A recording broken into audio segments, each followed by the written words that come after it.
नीलातुङ्गस्तनगिरितटी सुप्तमुद्बोध्य कृष्णम् आराध्यं स्वं श्रुतिशतशिरःसिद्धमध्यापयन्ती सोच्छिष्टायां स्रजिनिगलितं या बलात्कृत्य भुङ्क्ते गोदा तस्यै नम इदमिदं भूय एवास्तु भूयः आण्डाळ् दिव्य तिरुवडिगळे शरणं। భాగవతోత్తములారా, ధనుర్మాస తిరుప్పావై మహోత్సవంలో మనం 16వ రోజుకి చేరుకున్నాం. ఈ వ్రతంలో గత 17 రోజులుగా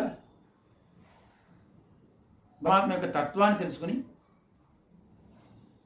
10 మంది గోపికల్ని మేల్కొల్పడం అనేటువంటి ఒక కార్యక్రమాన్ని చేసుకుని ఈరోజు భగవద్ ఆశ్రయము అంటే భగవంతుని చేరడానికి, అయితే ఆ భగవంతుని చేరడానికి ముందు తెచ్చుకొని ఆచార్య కులాన్ని ప్రవేశిస్తున్నాం. అయితే ఇక్కడ ఇంత ప్రక్రియ అవసరమా అంటే ఇది వాస్తవాన్ని చూస్తే గోదమ్మ ఇందులో ఒక 2-3 పద్ధతుల్ని మనకు చూపిస్తుంది. ఒకటి ఏంటంటే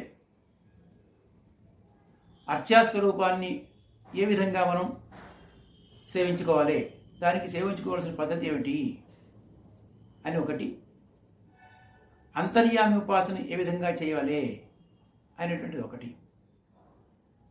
అయితే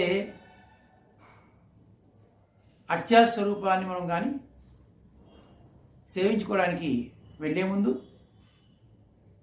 అక్కడ ఆ భగవంతుని యొక్క ఆలయంలో ఉండేటువంటి ముందుగా ఉండేటువంటి పరివారాన్ని అంతా కూడా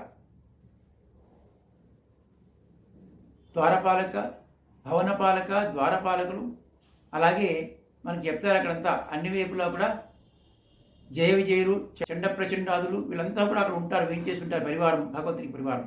వాళ్ళందరికీ కూడా ఒకసారి ప్రదక్షిణ పూర్వకంగా వాళ్ళందరికీ నమస్కారం చేస్తూ అప్పుడు ఆలయంలో ప్రవేశం అనేది జరుగుతుంది. అప్పుడు పరమాత్మని మనం సేవించుకోవడం జరుగుతుంది. అలాగే అంతర్యామి ఉపాసనలో కూడా శమధమాదులు అంటే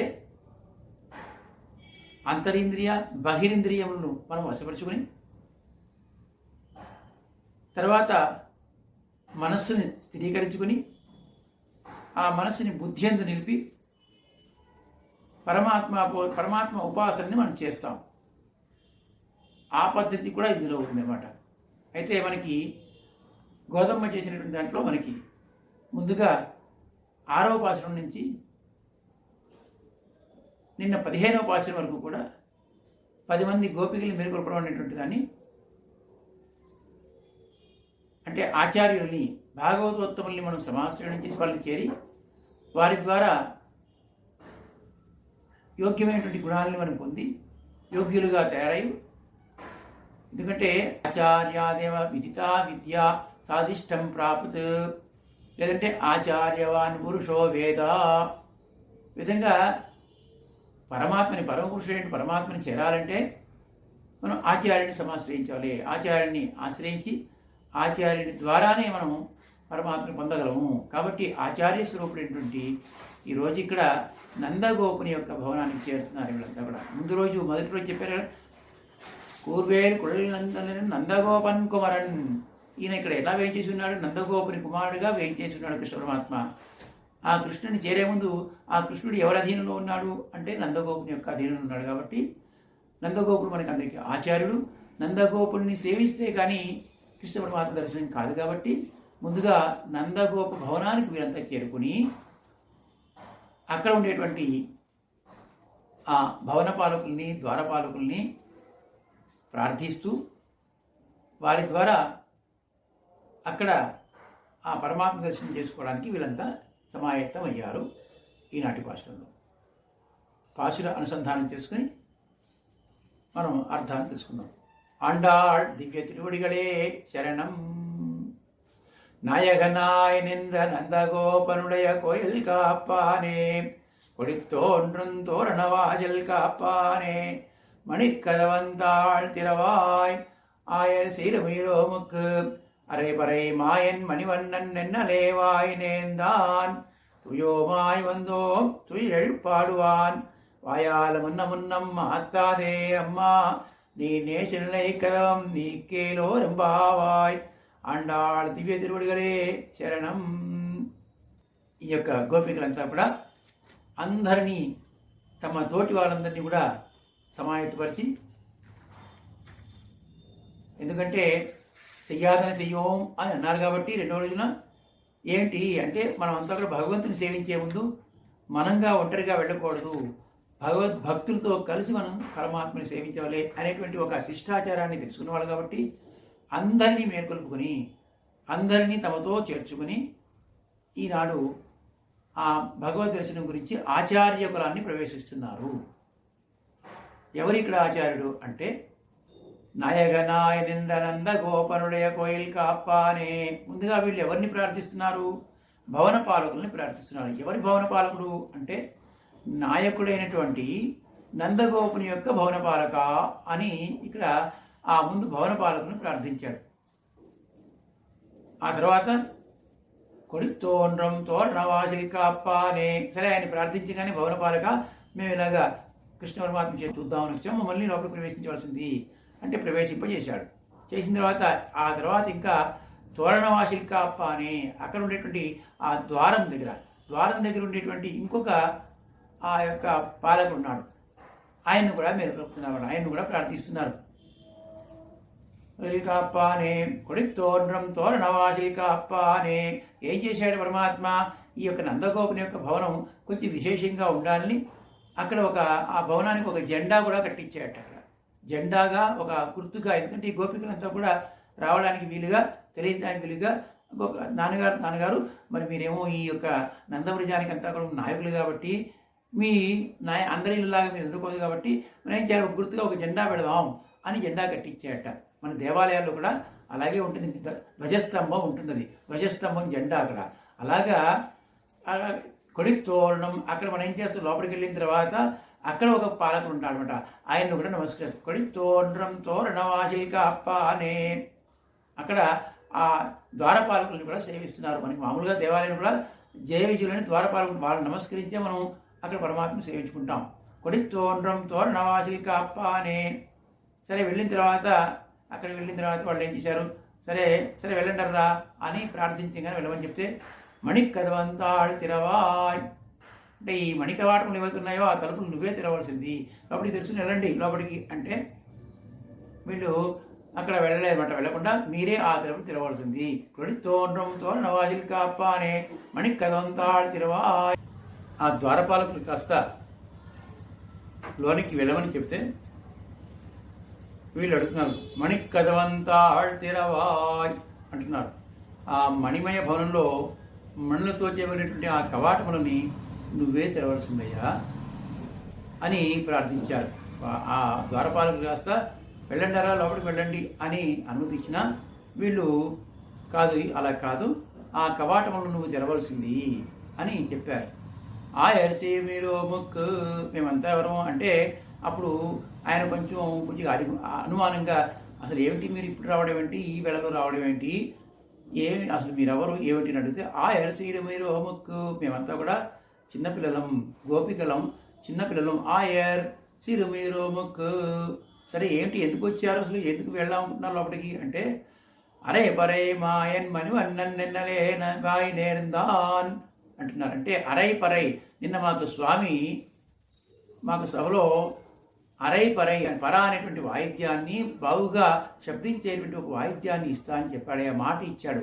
మణివర్ణన్ అంటే మణి స్వభావం అయినటువంటి స్వామి, అరే పరై మాయన్ మణివర్ణన్ ఆశ్చర్యకరమైనటువంటి చేష్టలు చేసేటువంటి స్వామి, మణివర్ణుడైనటువంటి స్వామి మాకు పరై అనేటువంటి ఆ వాయిద్యాన్ని ఇస్తా అని చెప్పి మాట ఇచ్చాడయ్యా. వాయినేందాన్ నిన్న లేవాయినేందాన్. సరే అయితే మరి మీరేమో మిమ్మల్ని శంకించాల్సి వస్తున్నది అన్నట్టుగా ఆ ఒక గొప్ప వాళ్ళు చెప్తుంటే, ద్వారపాలకు చెప్తుంటే అప్పుడు వీళ్ళు అంటున్నారు, తుయో మాయవందునాం తుయి పాడువాన్ అని వీళ్ళు చెప్తున్నారు. ఎందుకు వచ్చారంటే మేము ఇంకా వేరే లేదయ్యా, తుయో మాయవందునాం పరిశుద్ధులమే వచ్చాము, ఇంకా తుయ్యలెడుప్పాడువాన్, మేమంతా కూడా పరమాత్మకి ఆ యొక్క సుప్రభాతాన్ని పాడడానికి వచ్చాం అని చెప్తా. తుయ్యలెడుప్పాడువాన్, ఆయన నిద్ర మేలుకోవడానికి సుప్రభాతాన్ని పాడి ఆ నిద్రాకారిక సౌందర్యాన్ని కూడా మేము అనుభవించాలని వచ్చామనరా. తుయోమాయ వందునాం అనేటప్పటికీ ఆయన కొంచెం ఏమిటి మీరు తుయోమాయ పరిశుద్ధమే వచ్చామంటున్నారు, మరి పరా అనేటువంటి వాయిద్యాన్ని ఇస్తామని చెప్తున్నాడు, రెండు వేరువేరుగా ఉన్నాయి ఏంటి అని ఆయన కొంచెం మళ్ళీ సందేహాన్ని చూస్తుంటే అప్పుడు అంటున్నాడు, వాయా మున్నం మాట్లాడే అమ్మా, స్వామి మా స్వామి ఇంకా నువ్వేమీ అడ్డు చెప్పవద్దు అని ఆ విధంగా ఆయన ప్రార్థిస్తున్నారు. ఆ ద్వారపాలకుని ప్రార్థించి లోపలికి వెళ్ళడానికి ప్రయత్నిస్తున్నారు. అమ్మా నీ నేషన్ లేకదో నీకే రోరంబావాయ్, కాబట్టి నువ్వు ఈ యొక్క దగ్గరగా వేసి చేరి ఉన్నటువంటి తలుపుల్ని తీసి మమ్మల్ని లోపలికి ప్రవేశింపజేయవలసింది అని ఈనాటి భాషలలో వీళ్ళంతా కూడా గోపికలంతా కూడా ఆ ఆచార్య భవనానికి చేరుకుని, నందగోప భవనానికి చేరుకుని ద్వారపాలకుల్ని, అలాగే భవనపాలకుల్ని, తర్వాత ద్వారపాలకుల్ని ఆశ్రయించి వాళ్ళని ప్రార్థించి ఏ విధంగా వచ్చామో, ఏం పొందడానికి వచ్చామో అది విన్నవించి, మరి మేమంతా కలిసి ఆయనకి ఆ విధంగా సుప్రభాతం పాడతాము కాబట్టి మమ్మల్ని లోపలికి ప్రవేశింపచేయవలసింది అని ప్రార్థించారన్నమాట. ఈ భాషలో నాయకనాయనంద నందగోపనుడయ అని గోపికలు అంటున్నారు.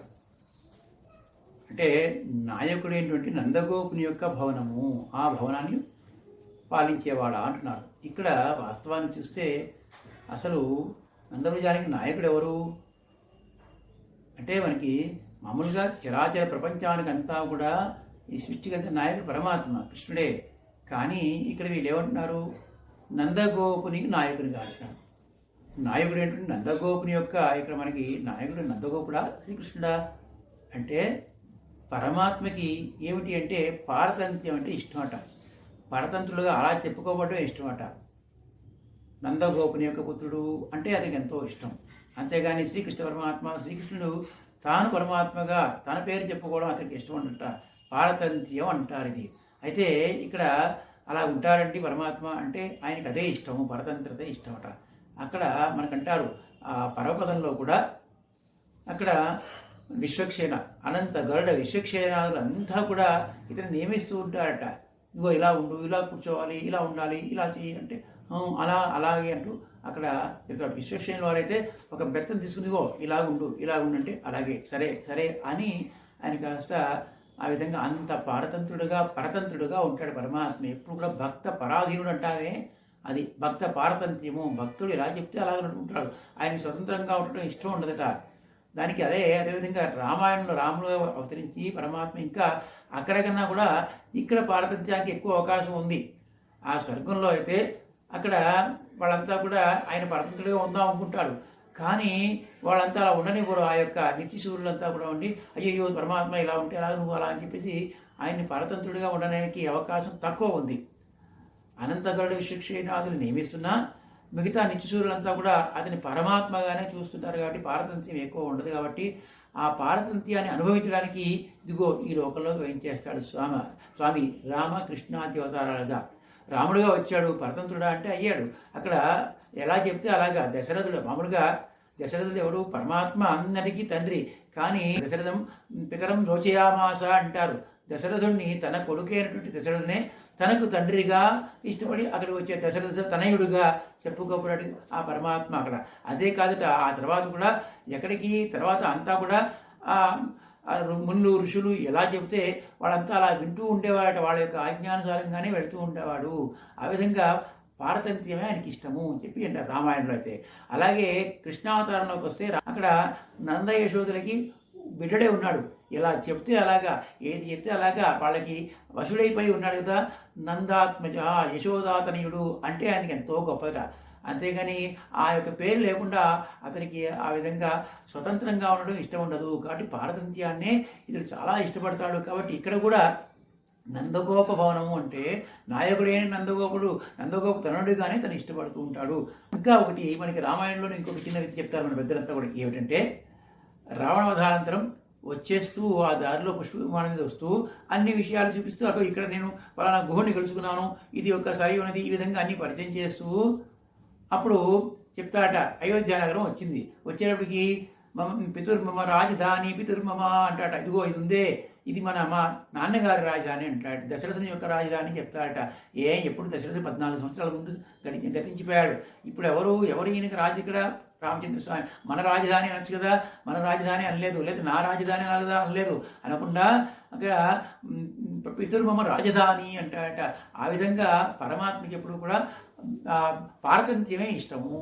అందుకని ఈరోజు కూడా ఈ గోపికలంతా కూడా అక్కడ మనకి ఆ నందగోపుని నాయకుడైన నందగోపుని యొక్క భవన పాలకుడా అని నాయకునిగా నందగోపుని ఇక్కడ వాళ్ళు కృష్ణుడిని చెప్పట్లేదు, నందగోపుని నాయకునిగా చెప్పడంలో ఒక స్వారస్యం. అదే కాకుండా ఇంకొకటి, ఇప్పుడు వీళ్ళు ఆచార్యపరంగా చూస్తే అక్కడ నందగోపుని యొక్క అధీనంలో ఉంటాడు. అంటే పరమాత్మ కూడా ఆచార్య అధీనంలో ఉంటాడు. మనం చెప్పుకున్నాం అందాకలా ఆచార్యవాన్ పురుషో వేద, ఆచార్యుడు ఉన్నటువంటి వాడిని, ఆచార్యుడు గలవాడిని ఆ పరమపురుషుడు కూడా పరమాత్మ కూడా ఆ విధంగా తెలుసుకుంటాడు అనే విధంగా ఆచార్యుడి ద్వారానే మనం పరమాత్మను చేరుకోవాలి. ఆచార్యాదేవ ప్రాప్తం విద్య సాధిష్టం ప్రాపయేత్ అని ఆచార్యుడు నందగోపుడు ఇక్కడ మనకు ఆచార్యుడిగా చెప్పబడుతున్నాడు. ఎందుకంటే మనకి మామూలుగా పరమాత్మ కూడా ఆచార్య అధీనుడే ఉంటాడు చెప్పడం అంట. ఆ మంత్రం పరమాత్మ ఆచార్యుని అధీనంలో ఉంటుంది, ఆ మంత్రాధీనుడి పరమాత్మ కూడా ఆచార్య అధీనంలో ఉంటాడు. కాబట్టి ఆచార్యుడి ద్వారానే మనం పరమాత్మని పొందాలి అని మనకి ఆచార్యపరంగా చెప్తున్నామట. లౌకికంగా కాపలాదారుడా అని పిలిస్తే కొంచెం తప్పుగా భావించవచ్చు. కానీ భగవత్ పరతంత్రులైనటువంటి వారిని, భగవత్ కైంకర్యం చేసేటువంటి వారిని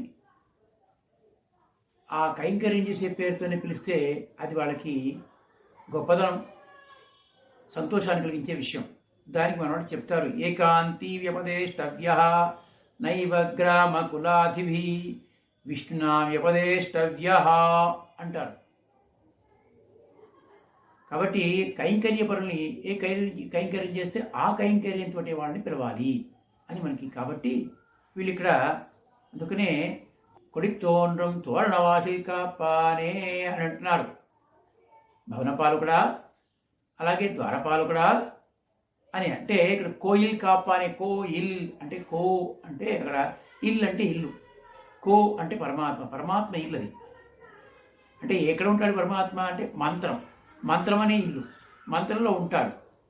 మంత్ర అధీనుడై పరమాత్మ ఉంటాడు. ఆ మంత్రము ఎవరి దగ్గర ఉంటుంది? ఆచార్యుడి దగ్గర ఉంటుంది. ఆ ఆచార్యుడు దాన్ని రక్షిస్తుంటాడు. ఏ విధంగా రక్షిస్తుంటాడు అంటే వేరే వాళ్ళు ఎవరైతే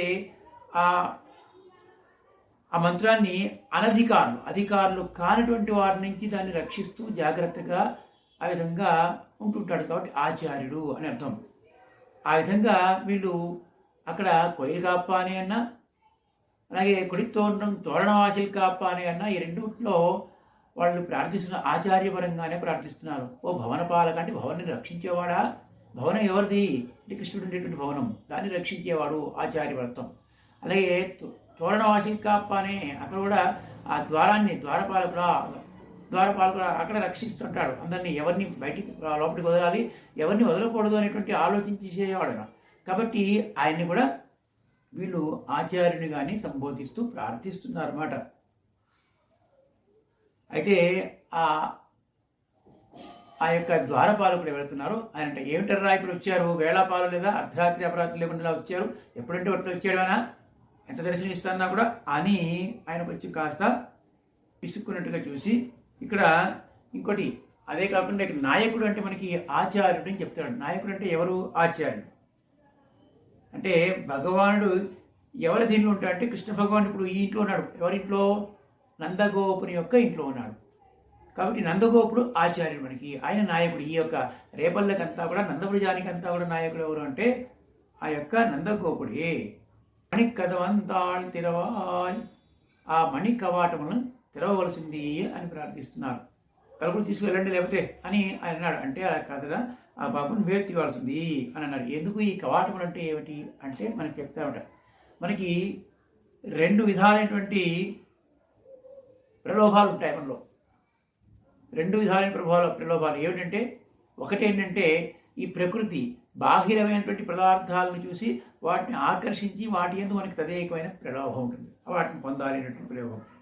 ఇంకొకటి ఈ పదార్థాలను పొందిన తర్వాత ఈ పదార్థాల కంటే వేరే వాడిని నేను ఈ పదార్థాల కంటే విశిష్టుని, జ్ఞానం గలవాడిని అని జ్ఞానం వస్తుంది. జ్ఞానం వచ్చగానే జీవుడికి ఓహో నేను జీవుడిని అనేటువంటి ఒక ఆ యొక్క భావన వస్తుందన్నమాట.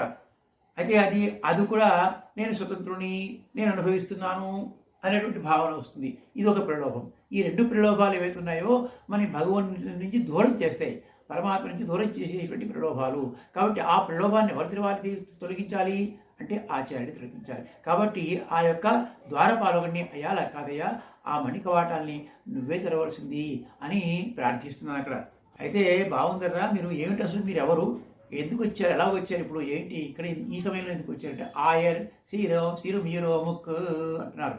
మేము చిన్నపిల్లలము, అలాగే గోపికలము ఆడవాళ్ళము, చిన్నపిల్లలము. ఆయర్ సిరు మీరు ముక్కు ఆడవాళ్ళము, అలాగే చిన్నపిల్లలం కూడా అని చెప్తున్నారు అనమాట. అయితే అప్పుడు ఆయన ఆడవాళ్ళు అయితే మాత్రం ఏమిటి ఈ సమయంలో వస్తారా, ఎటువంటి ఆపదలు వస్తాయో తెలీదు, ఎక్కడి నుంచి ఆపద వస్తుందో తెలీదు అంటే ఆయన వీళ్ళు అన్నారన్నమాట. ఆడపిల్లలం కాబట్టి ఆడపిల్లలని చెప్పడానికి లేదమ్మా, ఆడపిల్లలైనా కూడా ఇంతకుముందు మాకు పూతన ఎలా వచ్చింది, పూతన ఆమె ఆడామె కదా వచ్చి చెప్పాలని ప్రయత్నించింది కదా అని కొద్దిగా అనుమానం. ఇదే కాదు ఇంకా శూర్పణఖ విషయం కూడా వాడు ప్రస్తావిస్తాడు ఆయన. ఏంటి శూర్పణఖ కూడా ఆడదే కదా, ఏం చేసింది, రామునికి ఎంత కష్టాన్ని తెచ్చిపెట్టింది, కాబట్టి స్త్రీలని కూడా చూడడానికి లేదయ్యా అని అంటున్నావట. అరై పరై మాయన్ మణివన్న లేవాయనేందాన్ కాదు, మాకు నిన్ననే మాట ఇచ్చాడు స్వామి. అరై పరై అంటే బాగా శబ్దించేటువంటి ఒక వాద్యాన్ని మాకు ఇస్తానని రమ్మని చెప్పాడు.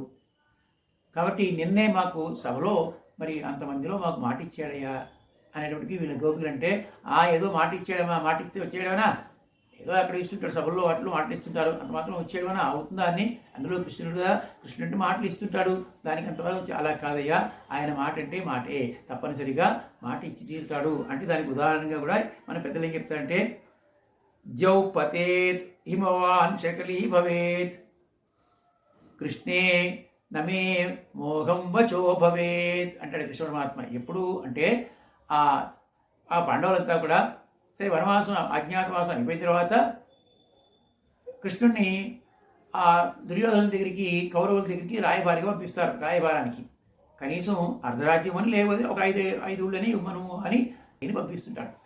పంపిస్తే అక్కడ ద్రౌపది కూడా వెంటనే చూసి వెనక నుంచి అట్లా బయటకు వచ్చిన తర్వాత ఏంటి కృష్ణ అన్నయ్య నువ్వు నిజంగా రాయబారం తీసుకొచ్చేస్తావా అంటే అప్పుడు అంటాట కృష్ణుడు ద్రౌపదికి మాట ఇచ్చాడు, ఏమని ఏదేమైనా సరే అది తప్పకుండా అయి తీరుతుంది అని చేశాడు కదా. ఏమైంది, ఆఖరికి ఆ దుర్యోధనంతా కూడా అందరూ నశించిపోయారు కదా. కాబట్టి ఆయన ఆ మాట ఇస్తే తప్పనిసరిగా నెరవేరుస్తాడయ్యా అని చెప్పాడు. అందులోనూ కృష్ణ పరమాత్మ స్త్రీలకు ఇచ్చిన మాటని ఎట్టి పరిస్థితుల్లో కూడా ఆయన జవదాటడు. ఎందుకంటే పరతంత్రులం కాబట్టి, పరతంత్రులైన మాకు అతన్నే మేము నమ్ముకునే వాళ్ళం కాబట్టి, అతనే రక్షకుడు, అతనే మాకు అన్నీ అనేటువంటి మేము నమ్ముకున్న వాళ్ళం కాబట్టి, పరిపూర్ణమైన విశ్వాసం కలవాలం కాబట్టి మాకు ఇచ్చిన వాటిని ఎప్పుడూ తప్పడు అని చెప్పేసి వీళ్ళంతా కూడా చెప్పారు. ఏంటి ఎలా వచ్చారు, తూయో మాయ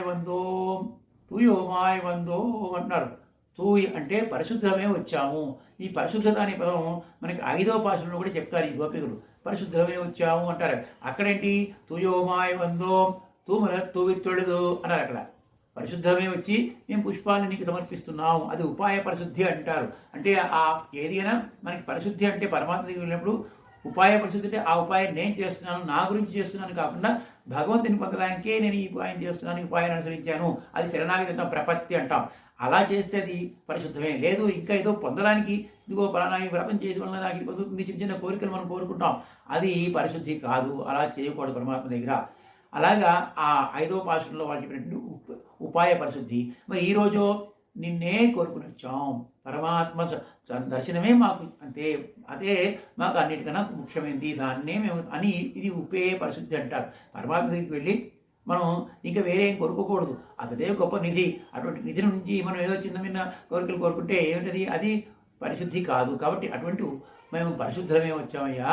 పరిశుద్ధి అంటే పరమాత్మకి మనం ఫలాపేక్ష లేకుండా చేయడం, అంటే నేను చేస్తున్నానే కాకుండా ఇది పరమాత్మ గురించి చేస్తున్నాను అనేటువంటి ఉద్దేశంతో చేయాలి. దానికి ఉదాహరణగా మనకి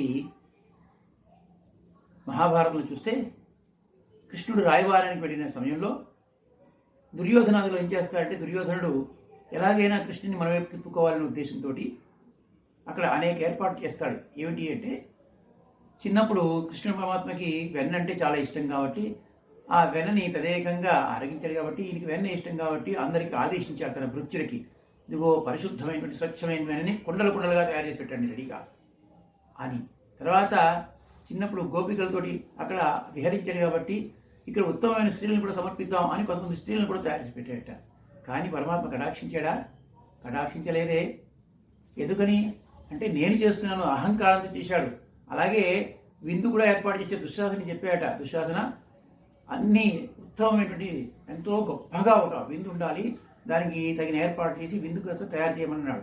విందు ఆరగించలే, దుర్యోధనుడి దగ్గరికి వెళ్ళి విందు ఆరగించలేదు. ఎందుకని?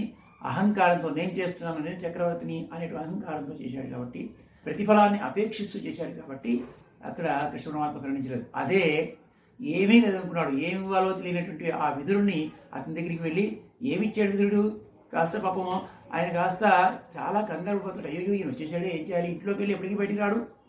ఎందుకంటే అక్కడ ఏదో ఆ సంతోషంలో కృష్ణ పరమాత్మ వచ్చాడు దగ్గర, ఆ సంతోషంలో తన దగ్గర ఉండేటువంటి ఆ కుంభాన్ని అలాగే ఆ వీటిని అన్ని తన్నేసుకుంటున్నాడట తెలియకుండా. ఊళ్ళో లోపలికి వెళ్ళి ఏమంత సమర్పిపోతున్నాం అని చెప్పేసి వచ్చి కూర్చోబెట్టి ఏమంటే అప్పుడు ఎవరి దగ్గర ఏదో అప్పో సొప్పో చేసి కొన్ని ఫలాలు సమర్పించాడు. ఆ ఫలాల్లో కూడా ఏం చేశాడు? పండును వదిలేసి తొక్కను సమర్పించాడు. దాన్ని ఆరగించి తదేకంగా సంతోషించే పరమాత్మ. మన అంటే ఏం ఇవ్వాలి పరమాత్మకి? ఏది శుద్ధి పరిశుద్ధి అంటే చెప్తున్నాడు.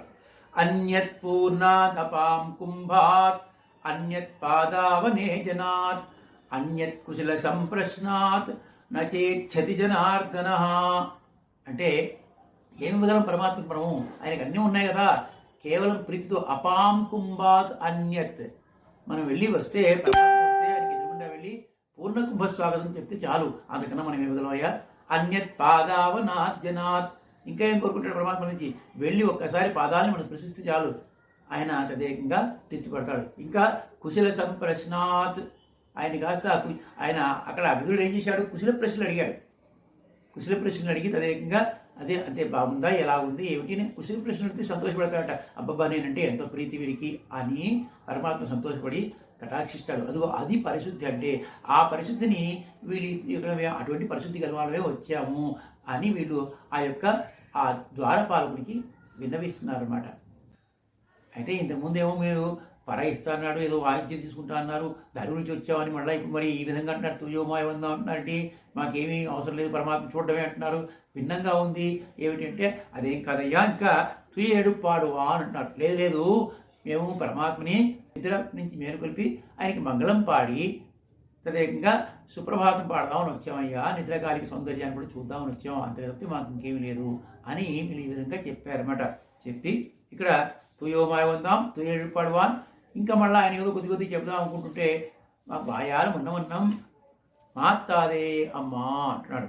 వాయాలు ఉన్నమన్నం మాత్తాదే అమ్మా అని చెప్పేసి నీకేవరంబా వాయ్, ఇంకా నువ్వు స్వామి మా స్వామి మమ్మల్ని ఇంకా అడ్డు చెప్పొద్దు, నువ్వు మాకు పరమాత్మ యొక్క కృష్ణ పరమాత్మ యొక్క దర్శనాన్ని కలిగించవలసింది అని ఈనాటి భాషల్లో వీళ్ళంతా కూడా ఆ యొక్క ద్వారపాలకుల్ని ద్వారపాలకుల్ని ప్రార్థించి ఆ యొక్క కృష్ణ భవనంలోకి మందిరంలోకి ఆ నందగోపాలుని యొక్క భవనంలోకి కృష్ణ దర్శనార్థే విధంగా ముందు వెళుతున్నారు. అండాళ్ దివ్య తిరువడిగలే శరణం.